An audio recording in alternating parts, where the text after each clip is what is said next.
Right Yes. और कहा जा रहा है, और इसके दो पहलू हो सकते हैं मनोज। एक है कि ओवर सिंप्लीफाई हुआ है, तो मतलब कि एक तरह से एक लॉबी है जो कहे कि हिंदू धर्म का अपमान हो गया है या हनुमान जी का अपमान हुआ है, और एक दूसरा पहलू हो सकता है कि ओवर सिंप्लीफाई या सिंप्लीफाई किया है ताकि मैक्सिमम ऑडियंस उसको समझे और उसके साथ रिलेट कर सके। There you go. Did you deliberately try to oversimplify it? Completely. It is not an error. It is a very meticulous thought process that has gone into writing the dialogues for Bajrang Bali.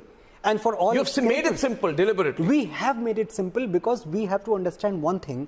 If there are multiple characters in a film, they all cannot speak the same language. There has to be a kind of diversion, a kind of division. ये जो dialogue है, तेल तेरे बाप का, आग भी तेरे बाप की और जलेगी भी तेरे बाप की।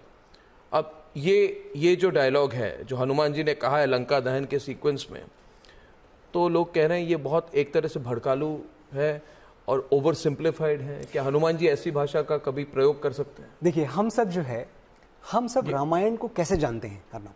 मैं रामायण कैसे जानता हूं, और आप भी शायद ऐसे ही जानते हैं और ओम भी ऐसे ही जानते हैं। हमारे यहाँ कथा वाचन की भी परंपरा है। एक तो पढ़ने की परंपरा है और दूसरी वाचन परंपरा है। रामायण एक ऐसा ग्रंथ है जिसको बचपन से हम सुनते आ रहे हैं। अखंड रामायण होती है, पाठ होते हैं, कथावाचक होते हैं।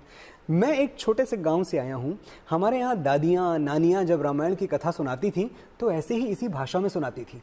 एक और बात मैं आपको बताऊंगा, ये जो डायलॉग जिसका आपने जिक्र किया, ये डायलॉग इस देश के संत, इस देश के बड़े बड़े कथावाचक ऐसे ही बोलते हैं जैसा मैंने लिखा है। I am not the first one to write this dialogue, it is already there. Did you think it should be more Sanskritized, more ठहरा हुआ? संस्कृताइज तो हमने कभी करना नहीं चाहा। Are you making Ramayana into an action film? एक बात आप मुझे बताएं, Are you making Ramayana into an action film? Ramayana is an action film. There is a lot of action in it. Why not? I'll